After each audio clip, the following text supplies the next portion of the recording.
Olá, tudo bem com vocês?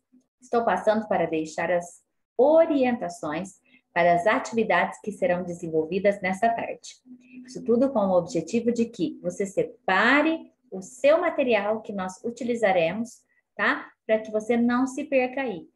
Faça as pausas no vídeo quando for necessário, para que você desenvolva aí a sua atividade também com muita atenção. Então, vamos dar uma olhadinha aí na rotina do dia, tá? E vamos observar o que será feito. Trabalharemos com português e com matemática, tá? Em português, a leitura da agenda do dia, que já está acontecendo, o calendário.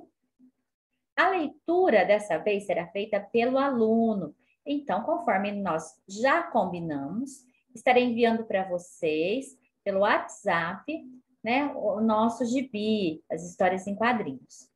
Como sequência didática, trabalharemos o ler e escrever. Atividade 1E, observando palavras. Eu grifei aqui de amarelo a página 138, pois durante a digitação eu coloquei aí no cronograma que enviei para vocês a página 138 e 139. Mas nós só faremos a 138 dessa vez, tá bom? 139 num outro momento. Em matemática, trabalharemos com EMAI. Então, vocês já estarão aí com o livro em mãos. Na sequência 4, atividades da página 23, 24 e 25. Essas atividades vão abranger situações, problemas e adição e subtração. Tá? Nós utilizaremos essas duas operações nos probleminhas que nós teremos que desenvolver. Tudo bem? Então, vamos lá. Vamos abrir aí o nosso EMAI.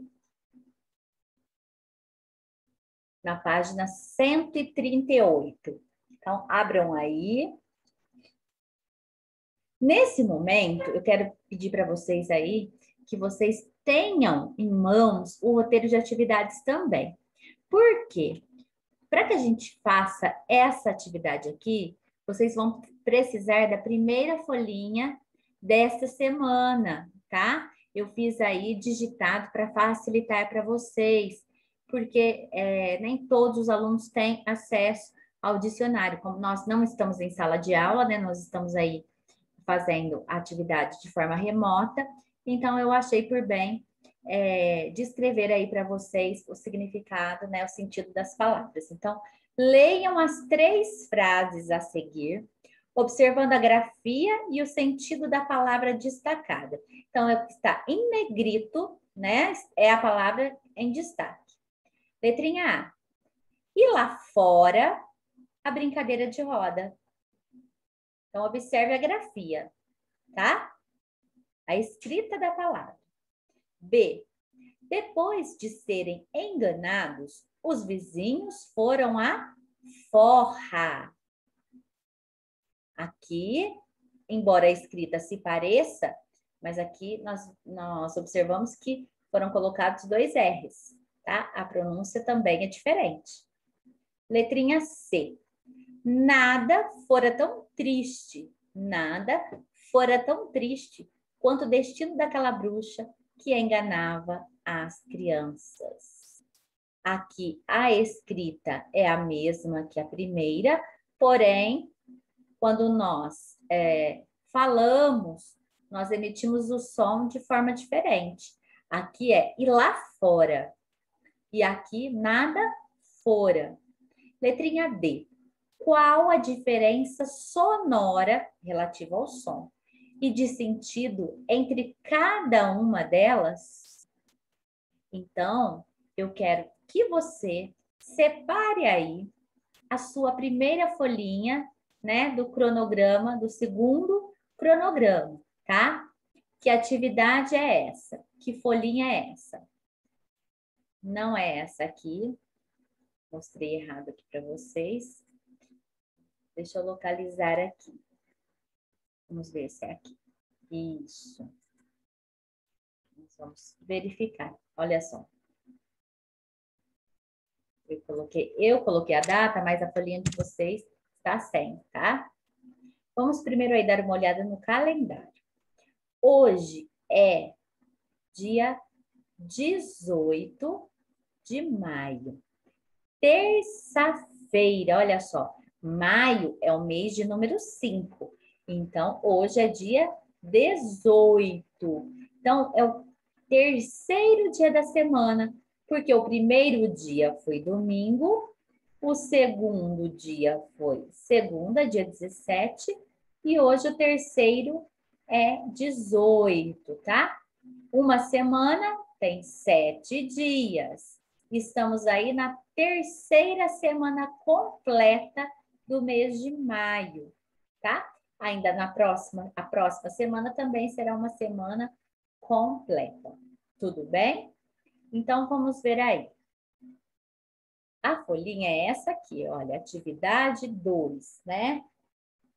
Leia com atenção as explicações dessa atividade e, em seguida, realize no livro Ler e Escrever a atividade 1E, número 1, da página 138. Então, após o cabeçalho, você vai colar essa folhinha aqui, tá? Após aí tudo que você é acostumado a anotar, a nossa agenda do dia, alguns alunos colam, outros alunos preferem copiar, tá? Isso aí fica a seu critério, mas essa folhinha deve ser colada no seu caderno de português, tá bom? Atenção! A grafia, ou seja, a escrita e o sentido das palavras da atividade 1E, número 1, estão grifados na explicação abaixo. Então, nós vimos aí 3 frases, tá? Nós vimos fora, fora e forra. Então, vamos lá. Fora, ela pode ter o sentido de advérbio, tá? Indicando o quê? No lado exterior, exteriormente. Por exemplo, o carro está lá fora, tá? Então, pode indicar o lado de fora, o lado exterior. Noutro local, que não a própria habitação. Adoramos comer fora. Muitas vezes nós utilizamos aí, né? A palavra fora no sentido aí de um outro local que não seja a nossa própria casa. Em terra estranha, no estrangeiro, quando nós dizemos assim, passou 3 anos fora, ou seja, fora do país, né? No exterior. Ao longo de ou através de. Pela estrada afora, tá?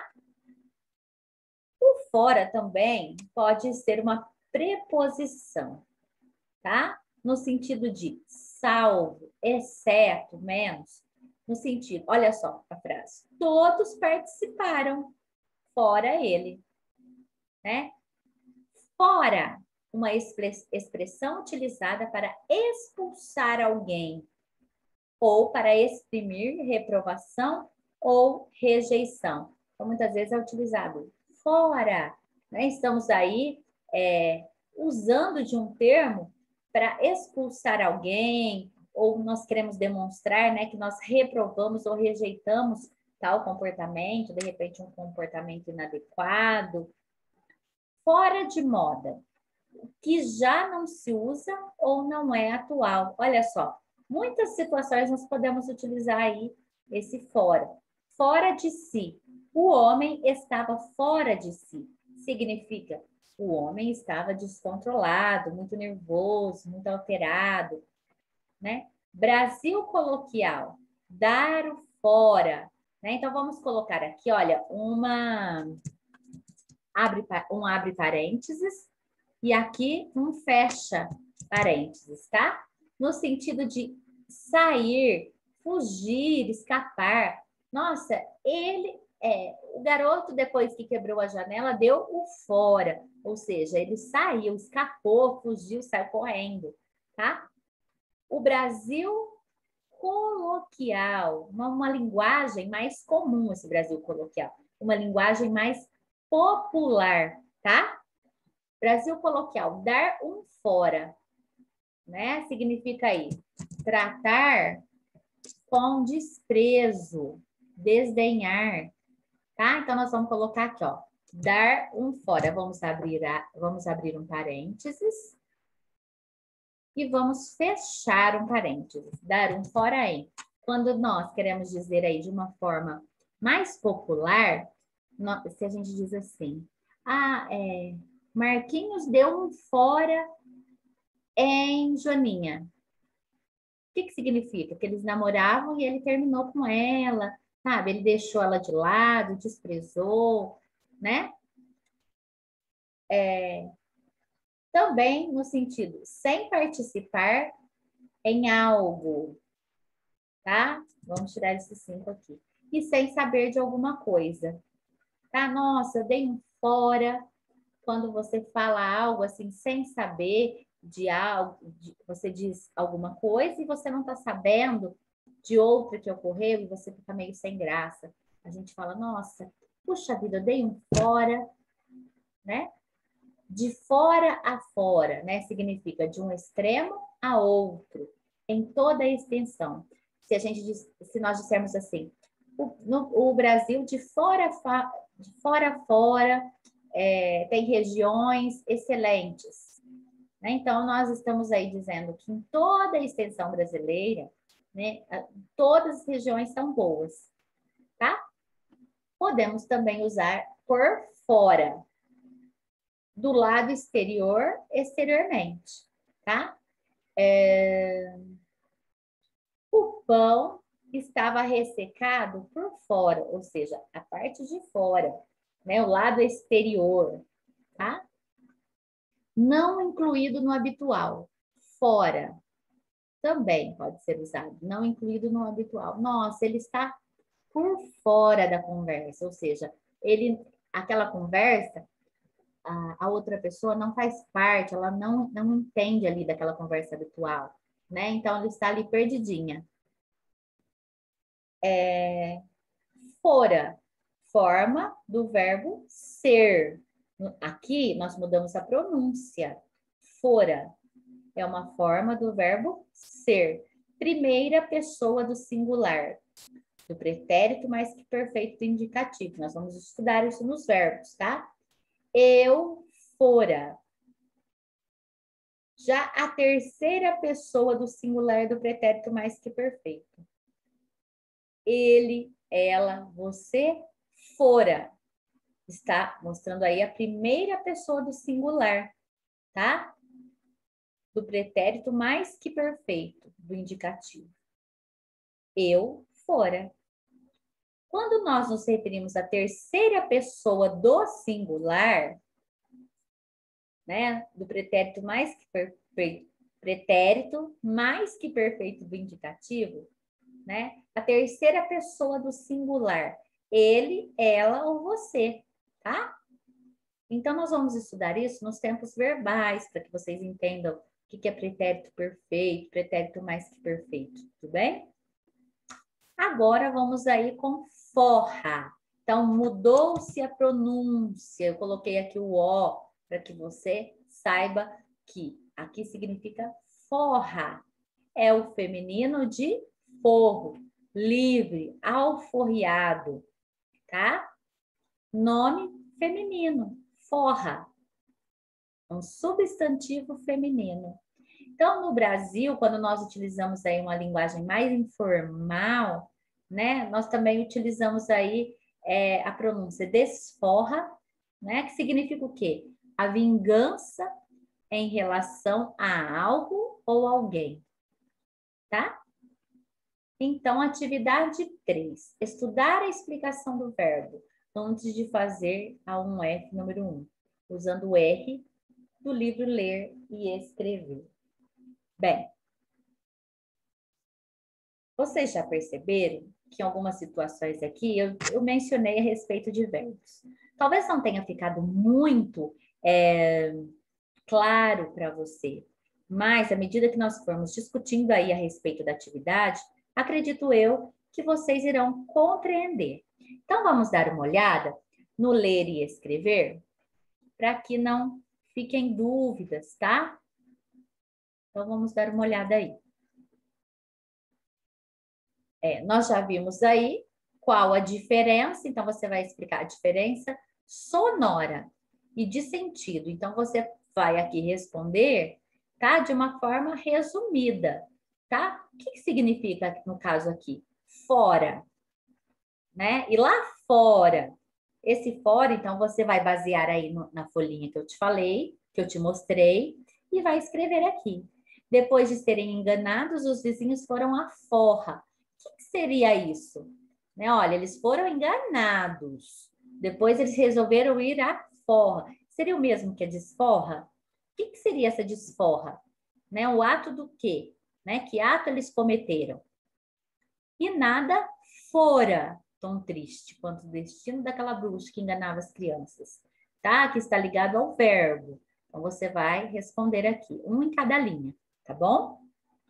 Já na atividade 1F, usando o R, nós trabalhamos aí, se você for olhar no seu caderninho de português, nós já trabalhamos aí com o infinitivo, os verbos no tempo infinitivo, né? Quando nós não conseguimos identificar o tempo verbal. Primeira coisa, retomando, o que é verbo? Né? É a palavra que vai exprimir uma ação, tá? De algo, de alguém, de um objeto, de um animal, ele vai exprimir uma ação, ou também um fenômeno da natureza, ou um estado, né? A forma, a maneira como a pessoa, o objeto, o ser se encontra. Bem, então vamos observar aí, usando o R. Agora, observem essas palavras. Sobreviver, construir, funcionar, derreter, surgir, fazer. Então, observe, todas elas terminam com a letra R. Então, o que será que elas têm em comum? Ah, elas terminam com a letra R. Sim. Por quê?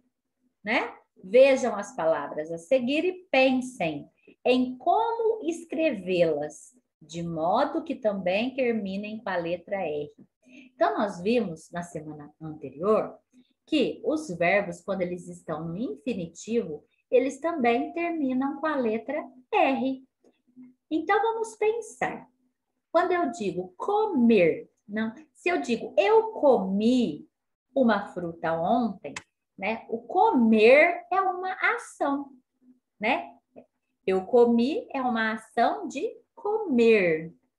Se eu disser eu escrevi um texto bem legal. Escrevi é uma ação de escrever, né?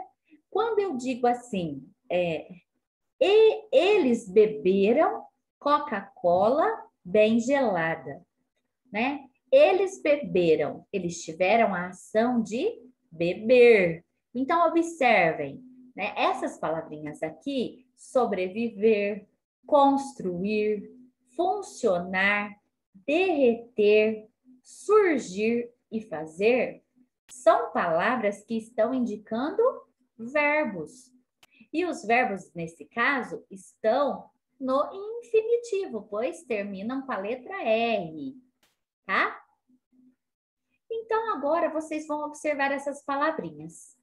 E vocês vão ir reescrevê-las. Mas de que maneira?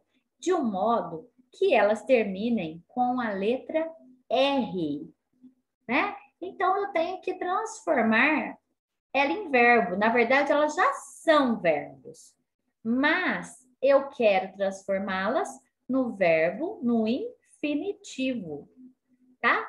Então, saíram, eles ou elas ou vocês saíram.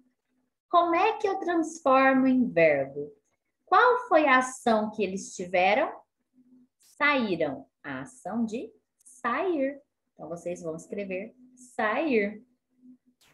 Ouviram. É a ação de...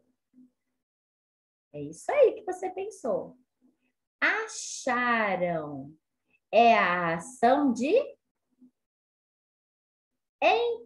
Encontraram. Qual é a ação, né, que vão estar cometendo aí? Correndo é a ação de e morrendo. Qual é a ação? Então, vocês vão transformá-las aí, todas em verbos no infinitivo, tá? Se tiverem dúvidas, dê uma olhada na matéria anterior que nós estudamos semana passada a respeito de verbos no infinitivo. Se você precisar procurar uma dessas palavras no dicionário, em que forma as encontrará? Saíram ou sair? Por quê? Bem, se você prestou atenção na aula anterior, com certeza você saberá responder aí essa perguntinha. Porque quando eu expliquei a respeito do infinitivo, eu também expliquei a forma que nós devemos procurar as palavras no dicionário. Então, pense um pouquinho, volte, releia o que nós já estudamos para que você consiga aí pensar direitinho no conteúdo aí que nós já trabalhamos. Tudo bem? Essa é a atividade de português, tá? Agora, vocês deverão continuar com o livro e pegar o caderno de matemática, tá? Para você registrar aí, né, no seu caderno a data de hoje, tá? Então, vamos lá abrir no EMAI de matemática, tá bom? Na sequência 4, nós trabalharemos aí 3 páginas, a 23, 24 e 25. Para que vocês consigam trabalhar com essa atividade, né, eu preciso dar aí um apoio para vocês. Se estivéssemos juntos em sala de aula, nós faríamos essa atividade aí juntos, né? Como nós não estamos, eu preciso fornecer aqui alguns dados para vocês, tá? Então, a primeira coisa que eu gostaria de perguntar, né? Quando estamos na escola, nós sabemos que a escola tem um ambiente chamado de secretaria da escola. Você sabe o porquê existe uma secretaria? Né? Nós conversaríamos isso em sala de aula, mas eu gostaria que você pensasse. Pode trocar uma ideia aí com alguém da sua casa, da sua família, né? Qual a importância, né, de uma secretaria, de se ter uma secretária na escola? Né? A secretaria vai cuidar da parte burocrática, da parte da papelada, né, de uma escola. Né? É na secretaria que as matrículas são feitas, né? Os papéis são assinados. É na secretaria que vai conter os dados principais dos alunos, né? Endereço, telefone, né? É lá onde estarão arquivados os documentos das crianças, tá? A certidão de nascimento, as notas. Então, a secretaria tem um papel muito importante dentro de uma escola, né? Pois todo o trabalho que requer uma certa burocracia, que vai envolver muita papelada, né? Alguns, na verdade, vários registros, esses registros escolares estão feitos na secretaria da nossa escola. Então, se nós estivéssemos em sala de aula, nós faríamos uma visita à secretaria da nossa escola, para que a gente pudesse aí descobrir esses dados. Vamos ver que dados são esses. Atividade 4.1, página 23, tá? Você sabe responder quantas crianças estudam em sua escola nas turmas do 1º ao 5º ano? Obtenha esses dados e complete a tabela abaixo. Então, é na secretaria da escola onde nós podemos descobrir o número de alunos, né, das turmas do 1º ao 5º ano. Por quê? Talvez seja mais fácil para mim, para você, né, saber a quantidade de alunos que tem no 4º ano B.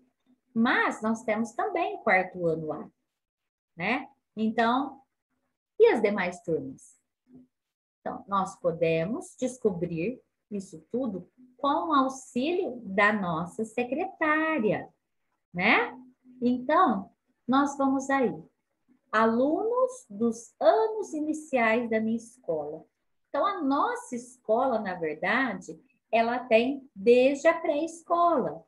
Mas, de acordo com a atividade do EMAI, nós vamos aí fazer a pesquisa relacionadas aos primeiros, segundos, terceiros, quartos e quintos anos, tá bom? Então, nós não vamos envolver aí a educação infantil. Para isso, eu precisei entrar em contato com a secretária da nossa escola, tá? Para que ela nos fornecesse, pois eu, embora também trabalhe na escola, eu não sei o número completo de alunos de primeiro ano, de segundo, eu não sei a quantidade de alunos de todas as turmas, tá? Então, eu precisei entrar em contato com a secretária da nossa escola para que ela pudesse aí fazer esse levantamento no computador e nos enviar a quantidade aí, o número de alunos de cada turma. Então, nós temos que preencher aqui na nossa tabela, né? As turmas, primeiro, segundo, terceiro ano, quarto ano, quinto ano. E aqui na frente, o número de alunos. Então, o número de alunos do primeiro ano, o número de alunos do segundo, do terceiro, do quarto, do quinto e o número total, ou seja, envolvendo todas as turmas. Então, vale ressaltar para vocês que essa quantidade de alunos refere-se ao número de alunos do período da manhã e período da tarde, tá? Então, eu vou passar aí para vocês, né, esse levantamento. Eu já fiz aqui as anotações para que vocês também possam anotar aí na tabelinha de vocês, tá? Então, as turmas, né? Então, nós temos aí uma tabela, aqui não saiu em forma de tabela, tá? Mas eu posso trazer isso aqui para cá, tá? Então, vamos colocar aqui, turmas. Deixa eu modificar aqui. Isso, ó. Vamos imaginar que aqui tem o traço, tá? Então, com relação às turmas. No primeiro ano, juntando todas as turmas, nós temos aí 87 alunos, juntando todos os primeiros anos, tá? Anotem aí na sua tabela.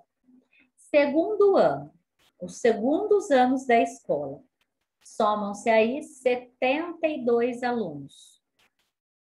No terceiro ano, 47 alunos. No quarto ano, 48 alunos. Tá? Juntando aí vocês, que é a turminha de 25 alunos, mais a outra turminha, que vai dar aí 23 alunos, tá? Turminha da manhã. E os quintos anos, nós juntando os três, são 62 alunos, tá certo? Então, anotem aí na tabelinha de vocês, pois será necessário para fazer aí os cálculos, tá? Então, vamos continuar aí com o nosso EMAI. Após essa primeira parte, né, vocês vão descobrir qual é o total.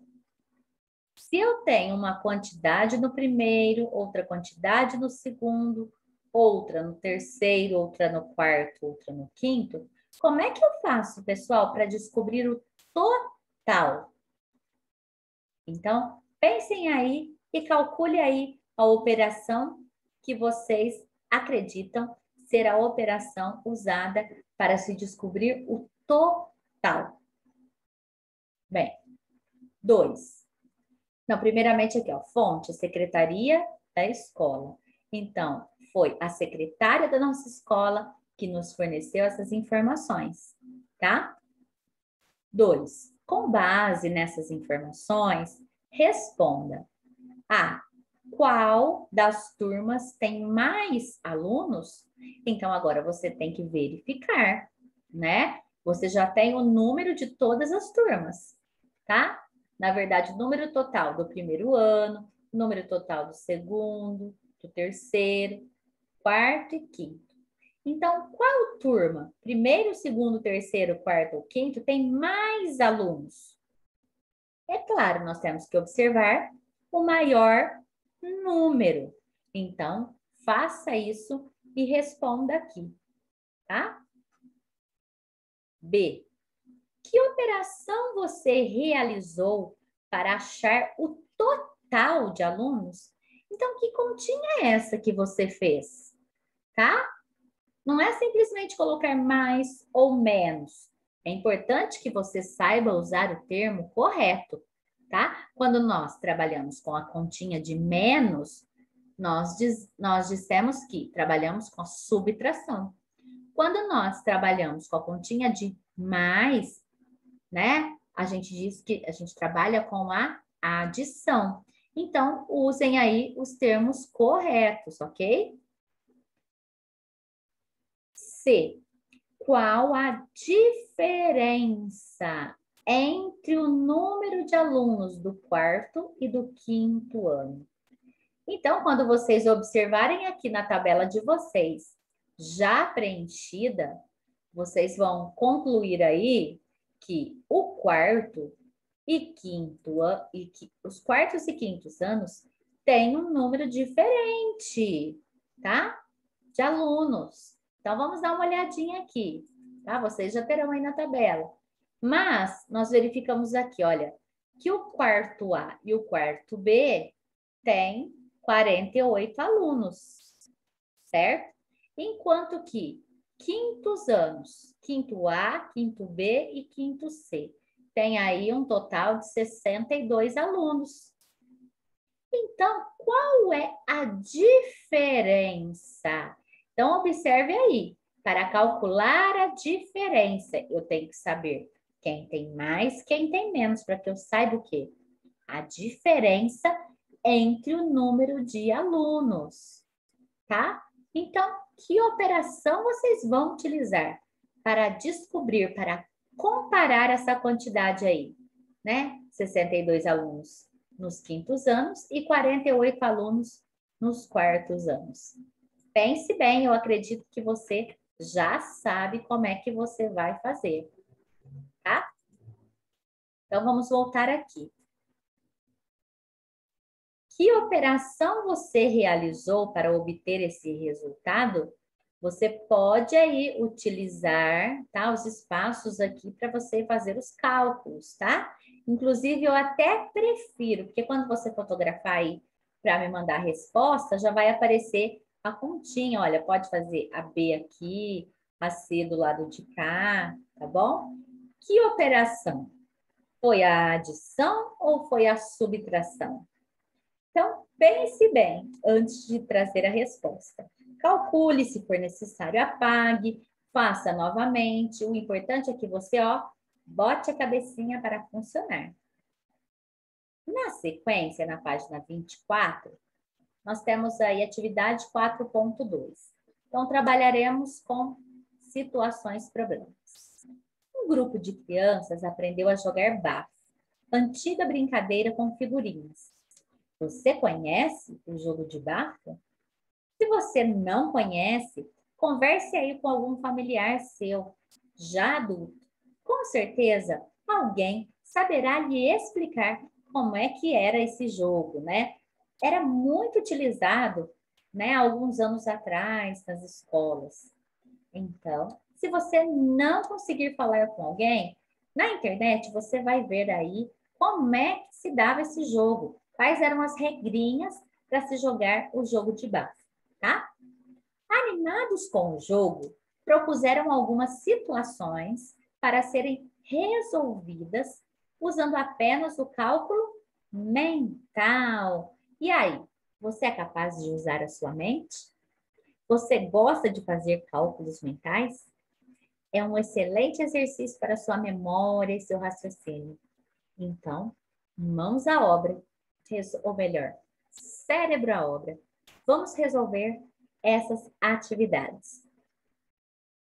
André tinha 127 figurinhas e Paulo 58.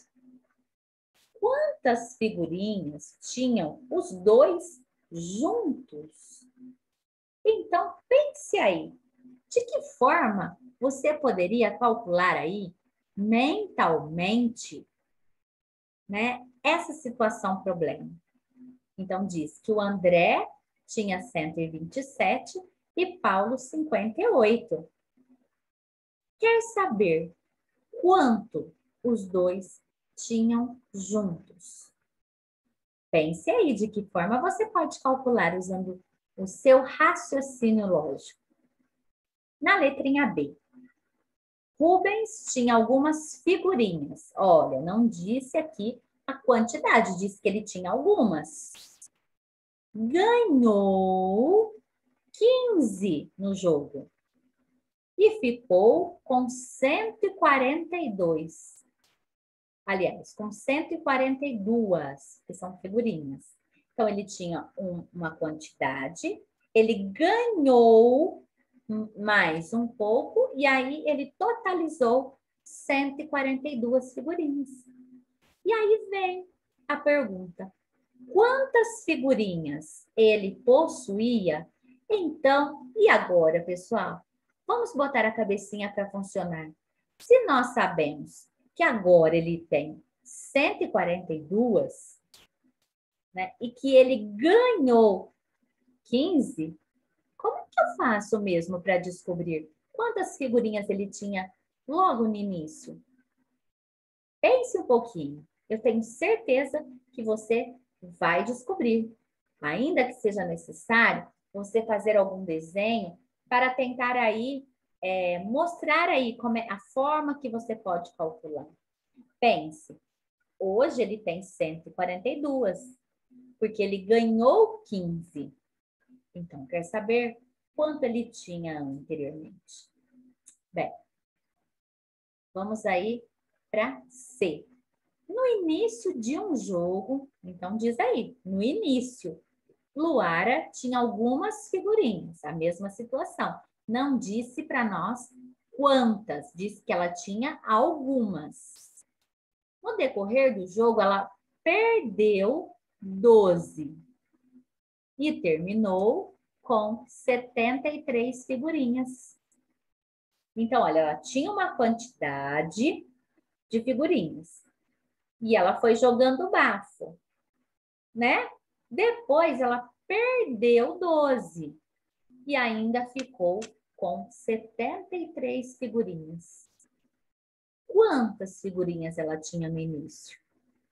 Né? Calcule aí, usando essas informações que você já tem. Converse aí com um familiar seu, tá? Você pode usar aí o cálculo mental, tá? Letrinha I. Letrinha D, desculpa. Alice e Bruno juntaram suas figurinhas num total de 238. Como Alice tinha 127, quantas Bruno tinha? Então, aqui uma outra situação. Então, tem Alice e Bruno, né? Então, eles juntaram as suas figurinhas. E aí, eles perceberam que juntando, eles tinham 238 figurinhas. Juntando as da Alice e a do Bruno. Porém, uma parte dessas figurinhas pertencia a Alice. Quantas? 127 figurinhas. Então, olha só, como a Alice tinha 127, ou seja, uma parte, né, de 238, só 127 era da Alice. Quantas são as figurinhas do Bruno? Como é que você pode calcular? Eu gostaria aí que você pensasse, que você refletisse a respeito dessa pergunta e você solucionasse esse problema. Letrinha I. Marcelo tinha 83 figurinhas. Ganhou algumas e ficou com 109. Quantas figurinhas ele ganhou? Então, observe. Quantas figurinhas Marcelo tinha no início? Né? 83? Isso. Mas ele ganhou algumas figurinhas. E depois que ele recebeu aí, que ele ganhou essas figurinhas, ele ficou com 109. Então, a pergunta é, quantas figurinhas ele ganhou? Como é que eu posso fazer para calcular esse problema? Para chegar à solução desse problema? Pense bem. Eu acredito em você. Você é capaz. Basta botar aí a cabecinha trabalhando. Foca aí na sua atividade. Bem, na letrinha F diz o seguinte: no início de um jogo, Teresa tinha 113 figurinhas. Ela terminou com 71 figurinhas. O que aconteceu no decorrer do jogo? Bem, aqui uma outra situação. A Teresa começou ali jogando uma quantidade boa de figurinhas. 113. Bem, ela jogou. Quando terminou o jogo, ela tinha em mãos 71 figurinhas. O que você acha que aconteceu? Ela ganhou ou ela perdeu? Se ganhou ou perdeu, quanto foi que ela ganhou ou perdeu durante o jogo? Então, calcule aí com muita atenção, coloque a resposta e depois me envie. Eu quero ver aí a sua atividade muito bem fotografada, hein? E a última atividade. Leia com atenção e resolva cada uma das situações abaixo.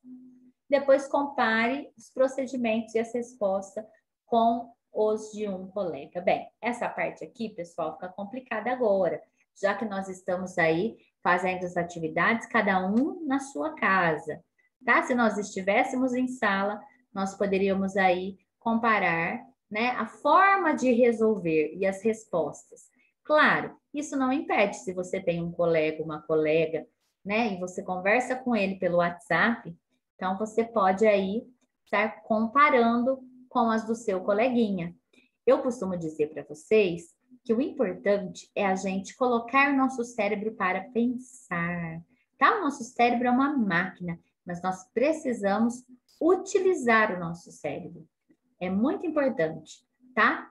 Então, às vezes as pessoas conseguem chegar aí às mesmas respostas usando procedimentos diferentes. Ou seja, não existe apenas uma única maneira de solucionar um problema. Não.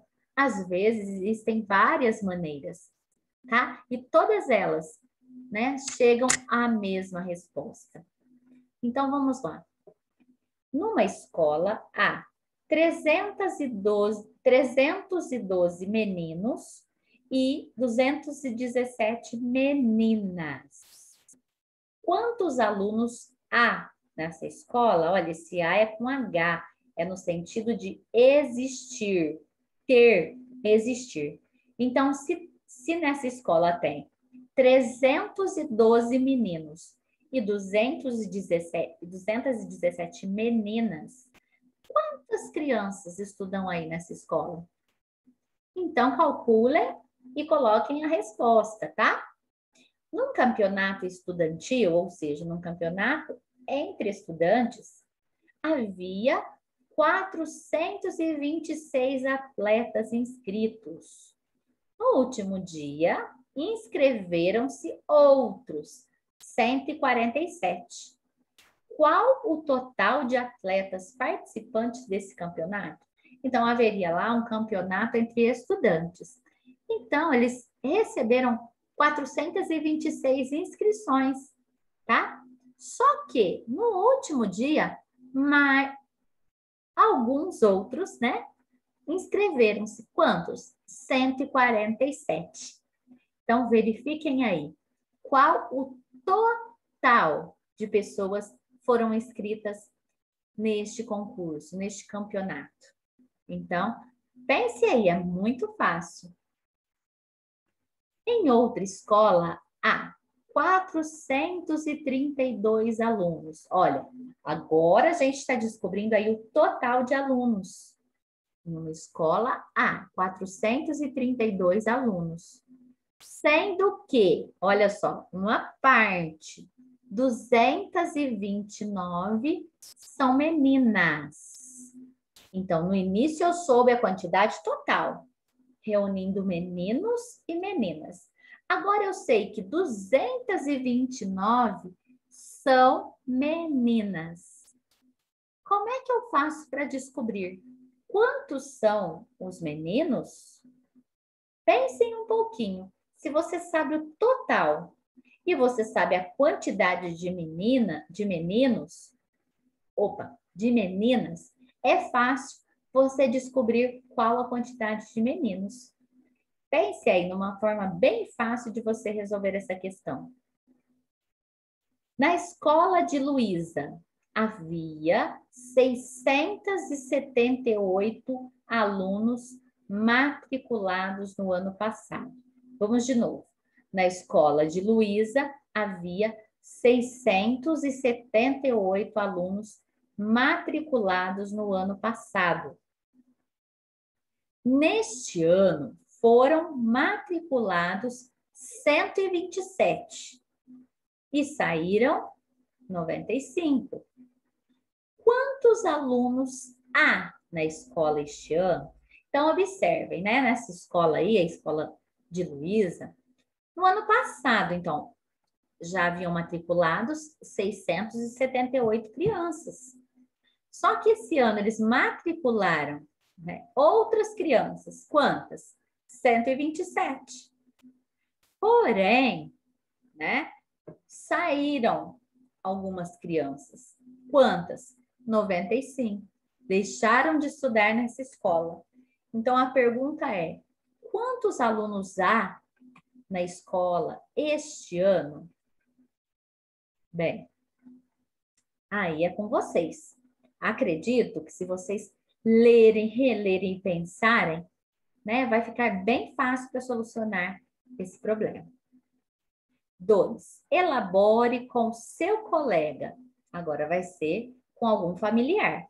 Elabore com algum familiar uma situação problema que envolva a operação 99 mais 104 é igual a 203. Tá? Então, você vai pensar aí num probleminha, tá? Criar um enunciado de um problema, nós já vimos vários, só que vocês vão utilizar aí esses números, tá? 99. O probleminha tem que contemplar uma adição, olha, é uma continha de mais, tá? E você vai utilizar aí os termos 99 mais 104, que é igual a 203, tá? Não dá para trocar com a outra dupla, né? Porque nós estamos fazendo aí de forma remota, cada um em sua casa. Então, nós faremos aí parcialmente essa atividade. Você vai criar aí junto com algum familiar seu essa situação, problema. Tudo bem? São essas as orientações que eu trago para a aula de hoje. Se você ainda tiver alguma dúvida, não tem problema. Você deixa uma mensagem para mim no WhatsApp, que assim que possível eu entrarei em contato e te ajudarei a resolver essa questão. Tá bom? Bem, faça tudo com muito capricho e atenção. E não se esqueçam, eu ficarei aqui aguardando as fotos das suas atividades. Tudo bem? Um grande beijo, continuem se cuidando e até amanhã.